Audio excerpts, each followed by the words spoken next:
I'm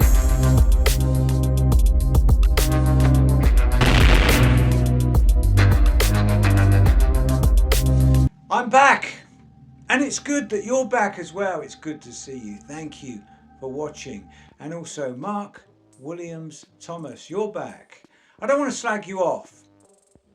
First of all, I would like to say that I'm impressed, and from a fellow sportsman to sportsman, it's great that you played rugby for Harlequins. I just wanted to get that in first, just to show there's no animosity. And I just want to give my view on the recent podcast that you did. And it's called, the podcast was called The Good, the Bad and the Ugly. So I just want to make a few points on a few of the points that you made.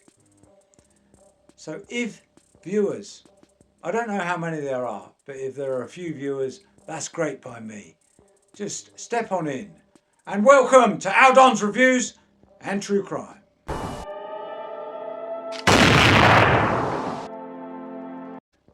Firstly, I hope you've got a drink of your choice. I hope this isn't too painful. I don't think this video will be too long or over long. So the points, so straight into it. Let's just watch the video first. Let's watch the video. Let's go. But look, with what's been said and you know, how he lost his life and, you know, 29 days later, I think it was, he was found. What failings was, you know, in your honest opinion, with the police and stuff? Well, I think it's really, it's a very treacherous ground around there, so it's really hard. And I think it would be. Do you think it's what happened to him there? What people were saying? That's actually what happened. Yeah, I mean, he fell, he died. Yeah, end of. I mean, no one pushed him. There wasn't anybody else up there. His body wasn't. He wasn't killed somewhere else, and his body dumped there. I don't know what other stories there are, but the reality... There's many out there, Mark, isn't there? But I mean, you know, no aliens come along and picked him up and put him down there, and he fell. He fell. And actually, you know, I've been there. Okay, I didn't go to the location where his body was found, but I've seen pictures of it, and I've had it talked through. You know, I've talked through real detail with Debbie. You know, when I went out there and we started to, you know, I said within the 3 days that I will be able to tell you whether this is a third party involvement or whether it's, and within 3 days I did. You know, people have said to me, yeah, but you haven't. No, I did. Within 3 days I said that I believe that there is no third party involvement. I said, I'm still open to the option that that's possible. And of course you would always be. When you investigate a case, you're never going to close that door because something might suddenly come in. But I can tell you all the evidence telling me at the moment is that there is no third party involvement. A lot of people, like the internet detectives, that's what people call them. Watch. He was up to no good. He was doing this. But I spoke to every witness out there. Oh, you know, like they were saying, like the Rolex watch and all this, and you know, and he was up to no good. He was doing this. He was, you know, grafting and stuff like that. He was a young lad. He was a young lad who went on holiday and did what many young lads do when they go. I mean, listen, you got young kids. Don't send them to Tenerife. Yeah, I like many places, you know what I mean? I mean, I love going to Tenerife, if I'm honest. I'll tell you what, that strip there... No, that strip's a bit naughty, like, but, you know... I mean, I got out of a taxi, and there was a police officer stood kind of where your wall was, and these three people came up and offered me drugs literally as I got out of this taxi. I think of it, you stay away from the strip, you know what I mean? It's like, it's one of those where it used to be. But Tenerife, I love the place, but... Yeah, I mean, I've just dissed the whole of Tenerife. No, you haven't. It's a strip, Veronica's it is, I think it is. It's Veronica's strip. Don't go to... If you've got young kids, do not let them go to Veronica's strip. And, you know, it's a crime haven. But Tenerife is beautiful. Plenty of lovely places in Tenerife, you know what I mean? So obviously getting on, Mark, these are a couple of questions. These are three questions from our. This is from Joe Parkinson. This is a lad I know from the football. Tony, would you ask Mark? Do you think he jumps on the back end of cases? Yes or no? No, I don't think. What I do is identify where people. This is how I would say. Yeah. I identify where people need help. So you can see a situation where a family are desperate for help. And I'm kind of poacher turned gamekeeper. I've been a police officer. I'm now an investigative reporter. I know exactly how to make it work and help people. And I think actually, if you look at any of the cases I've dealt with, I've always helped them. Yeah. You know, I've always got to a position where I've been able to give them some help. I mean, you know, I still talk to Debbie. You know, if I jumped on the back of a bandwagon and they weren't happy, you know, we've had some strong words. We have. The thing is with certainly with Debbie's case, with Jay's case, is I found stuff out which probably parents wouldn't want to know. But I've told them, and I say that with everybody. Every major investigation I've ever done, I will always say to the family, I just need to tell you, be prepared that I will find stuff out that you probably don't want to know. You want to know the truth, and I'll find. But I will tell you. But it's not so much the truth. It's about everybody has things in their life that probably they don't want other people to know. There are things that are embarrassing. There are things that they've done that they probably aren't very proud of. That's part of life. That's part of growing up.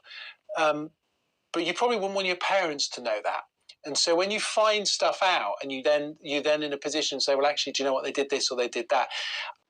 So straight away, Mark Williams Thomas, you didn't even go and see where the body fell. So you don't know 100%. Nobody knows 100% that Jay fell. There is not 100% evidence to say that Jay fell and died. Fell off that ravine and fell.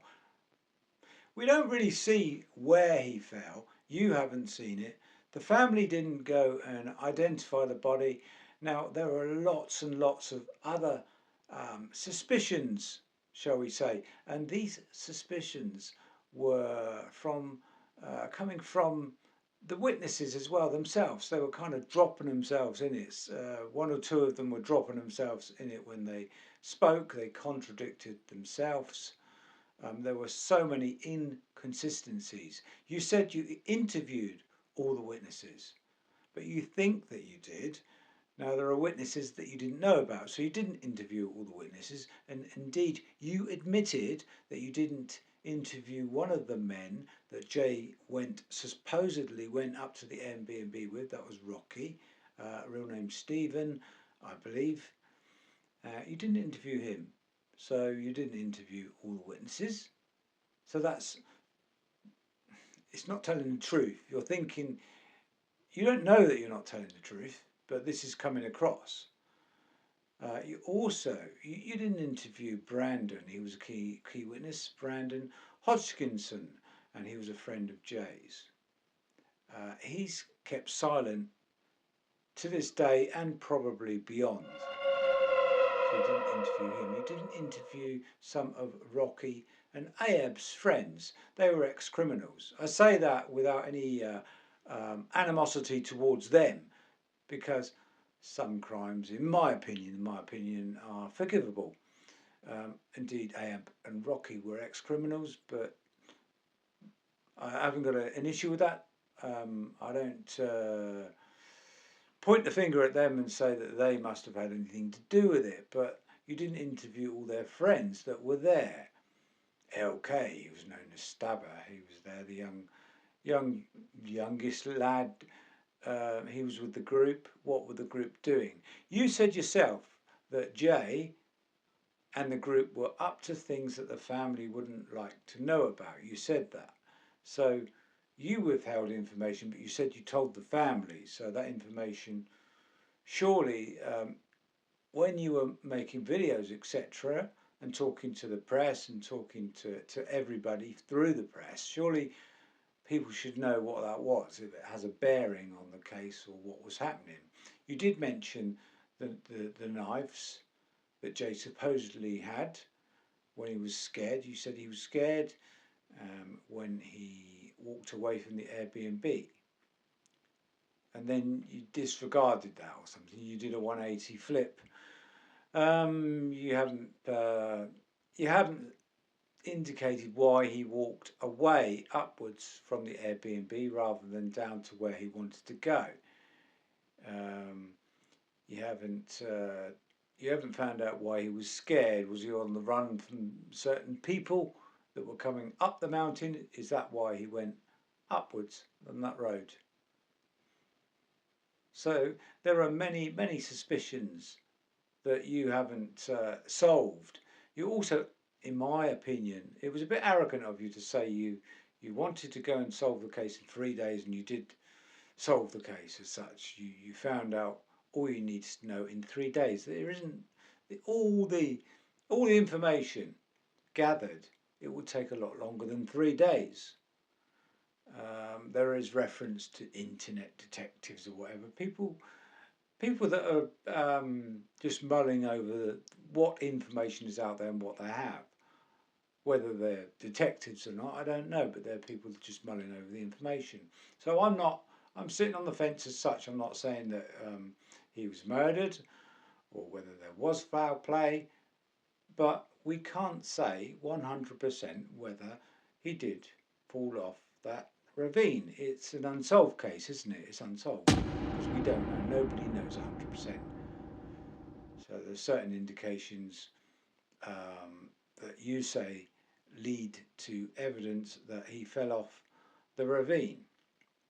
But we've already, the internet, the world, everybody have discussed this case in and out. They've come up with certain bits of information. Certain bits of information have been total rubbish, and we've been misled in some ways, but at least the information as such has been out there. But some of the information has not been discovered yet because the witnesses did have inconsistencies. Lucy's been picked up for changing her story. Indeed, there has been a Spanish statement came from the authorities, and it indeed said that Lucy had been lying about what she said first of all in first instance, and there have been a lot of instances like that where the witnesses have been basically lying. At first they denied there was a fight and a watch going missing, and now they're saying, oh yeah, there was a fight and a watch. We don't know how many watches. We don't really know a lot because now the witnesses that have been very vocal, particularly 2 of them, have gone quiet now and disappeared because of that information, because of one of Jay's friend indicated there was a fight, and which there was a fight and a watch was taken. Whether it had anything to do with Jay Slater going missing, I don't know, but what's the information that you have that you told the family that you feel that Jay would be a bit embarrassed about people knowing about? So it's like he was doing certain things and up to no good. Indeed, you said in the podcast that it wouldn't be a good idea to send certain people to that strip, and the strip was a bad sort of place, and you got offered drugs as soon as you got out of a taxi. You were offered drugs on that strip or something. So it is a very dodgy place, isn't it, to be? So the case of people getting assaulted or kidnapped is not far from the truth, is it? If you were along that strip, it's not too far away from the mind's imagination for something to happen to someone. So again, the case, in my opinion, is unsolved. How can it be solved 100% and there be 100% evidence? As I say, what evidence? What evidence? We don't know. So is there going to be an investigation? I don't think there is now. I think it's been labelled as he had an accident and his injuries, apart from the fact that you said his injuries were the result of a fall, but there were so many of them, about 25 broken bones. So the ravine, we need to know and look at the ravine of where he fell to see how many broken bones he would break falling off that particular ravine. There were 2 cliffs either side. Was it one of the cliffs that he climbed up for some reason and fell off? The higher up the cliff, probably, and him bounding down, bouncing off the cliffs, you're going to get more broken bones. So the ravine, was there a lot of growth underneath the ravine? Was there a lot of cliff face on the ravine? So we need, or somebody, the authorities need to know where he fell and it was all very suspicious of the time that he was reported to have fallen. Some of the people that rescued the body as such, surrounding that that search, etc., said that he was found on a different day at the weekend than as was reported Monday. I think it was at 11 a.m. and it wasn't Monday 11 a.m. It was well before that, maybe 24 hours before that. There are all certain suspicions. CCTV that hasn't been released at all, or won't be released because it's been held back, and bank accounts that were being used for certain things. There was a bit of money laundering going on. Was that the thing that he was involved with? That you've told the family, and it's a bit embarrassing. Was he involved in that? What was he actually involved with? That's what we need to know. So you're very much a man for social media. Maybe you could put that out there, or the family could put that out there, and then that would be another thing for the melting pot, wouldn't it, really, to be looked at. But I've certainly had enough of discussing this case, and my viewers would know that I've gone a bit quiet because I've got a bit fed up with it all, really. There's other cases as well that I've got fed up with it, and we're talking about it, and we're discovering things as such, and we're mulling over information, we're brainstorming, but nothing from the authorities or the police is happening. Nothing. There is an investigation of a lot of the cases. There aren't investigations. Yeah, I just get fed up with it, really. Yeah. Okay, so I have been busy as well, and I am a busy person, and I do work, so that takes up my time. And I hope to talk about more on cases that are more prone to be more perhaps suspicious, so we say, and maybe involve foul play more so than said to be the Slater case, and the incident, shall we say, or the accident. But I do respect anybody's view in what they think and what they gather, but I just wanted to pick out those points that you made, and maybe you could answer the points that you made that were perhaps seemed to be incorrect, or perhaps they weren't incorrect and need discussing a little bit more from yourself. So thank you for liking and subscribing, and when you do lay your head down tonight, remember, as always, don't have any nasty dreams. Thank you for watching.